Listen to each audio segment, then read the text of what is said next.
All right, this is day two of. Is it day two? I guess it is day two officially of like a full day.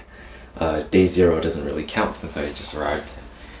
Didn't do too much, but day two, I am in Kyoto right now, and I'm gonna talk about basically what happened a little bit. But here's a quick room tour.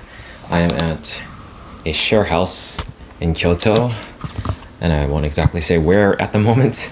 Just yeah, just in case. But this is essentially the room overall. I'll eventually say where I am, probably after I am gone. And I think the room overall is actually not bad. Like, I'd imagine it to be smaller. I think it's like the same size as most hotels, to be honest. And this share house in particular has a toilet, which is really nice, and other share houses I've looked into don't really have that, so it's kind of cool. Still, it's a shared shower and everything, but I wanted to just, I guess, showcase the place real quick, my first impressions of it.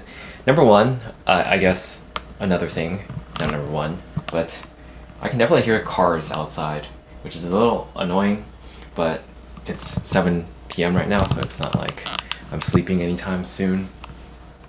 So hopefully once it's like 10 or so, it's not going to be as bad.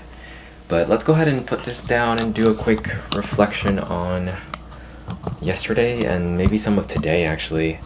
I still haven't quite gotten a good solid plan yet as for how I'm going to structure these videos. So after I solidify that plan, that's when things will probably be a bit more smooth in terms of my execution of these videos. But for the moment, I'm just feeling it out and doing what I feel like doing in the moment. Alright, so, okay. Yesterday, after we did our vlog at the park, Hibiya Park in Tokyo, we hung out with a friend that we've met in LA through another friend, and it was really nice to see a familiar face in Tokyo. She's also staying in Japan for a longer term, longer than me.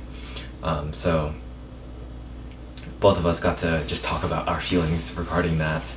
And a feeling that we mutually had was that we were asking ourselves, or there's that feeling in our heads of like, oh, what are we doing necessarily? Because I guess for me, I mentioned it before, I haven't really lived elsewhere other than California, so getting to experience this is something I wanted. But at the same time, like, when you're alone and you know that you're going to be away from home for a while, there is that sort of interesting feeling of like questioning whether and doubting like whether you're making the right choices or decisions, because there's just a lot of unknown factors that come with at least this trip in particular. But I think I'm welcoming the unknown, and I think for the most part, despite that feeling initially, there's a lot of excitement that goes with it, and she agrees, and it's very nice to have someone else to talk to about these things. But yeah, unfortunately she's not in Kyoto, but anytime I visit Tokyo, I'll at least get to meet up with a familiar face from LA.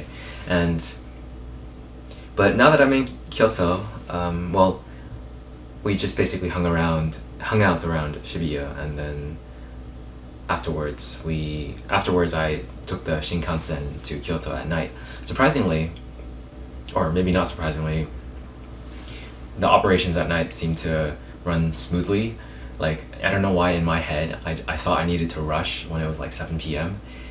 I mean, ideally you probably take the Shinkansen before or around 7 p.m. because most hotel check-ins are ending at 11 or midnight, so by the time I got to Kyoto it was like 10 something.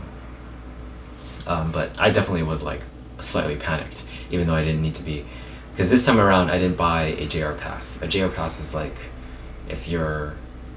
it's like you can just take the Shinkansen without paying for it, but you have to pay for the pass. The pass is like, I think 360 to 80, $380 ish right now, and I don't think it's really worth it because I paid for the Shinkansen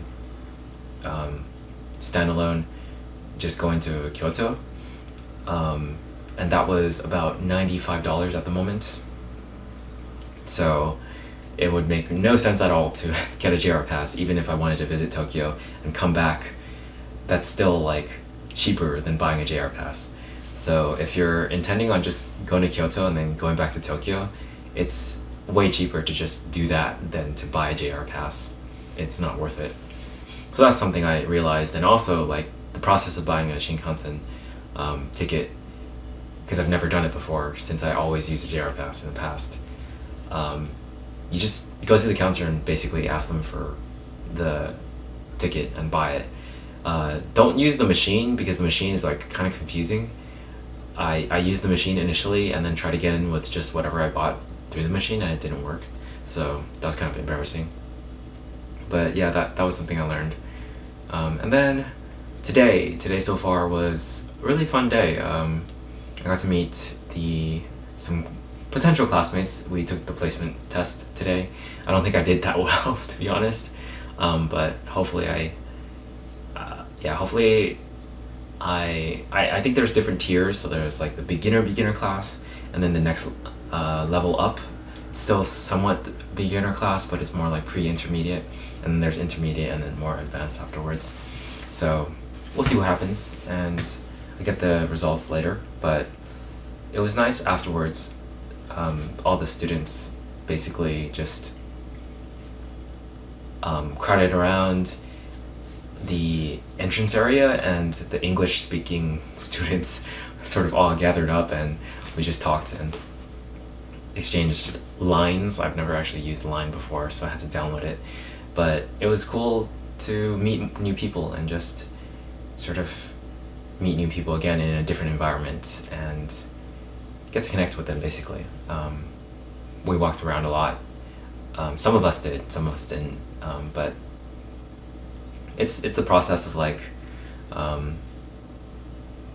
figuring out, I don't know, like for me personally, making new friends, I don't really think about the process that much. I just like do my best to try to reach out and make stuff happen, and that's it. Like if it doesn't happen, it doesn't happen, it's fine. And if it does, then we make new memories and we form new connections, and that's that. So hopefully it's gonna be a lot of fun memories with some new friends, and everyone seems pretty cool. So, and everyone has like a different story of like coming to Japan to study the language. Very, very different stories for sure, and there's a lot more to learn from their stories. But I'm definitely enjoying it. I'm super tired at this moment because it's been quite the long day. But let's see how things go. I'm gonna actually eat some dinner with some of them. Yeah, so let's see how things go. But this was day 2. This is the room I'm gonna be staying in for a while, and I think everything's pretty solid so far. I'm not like too panicked about like my decisions, and there's still a lot to figure out though. Now that I'm finally here, I can like settle in and not have to move around 2 big luggages or 1 big luggage and another one. It's just like a hassle, but having a home base I think will really, really change things. So let's see how this goes. Alright, catch you guys in the next one.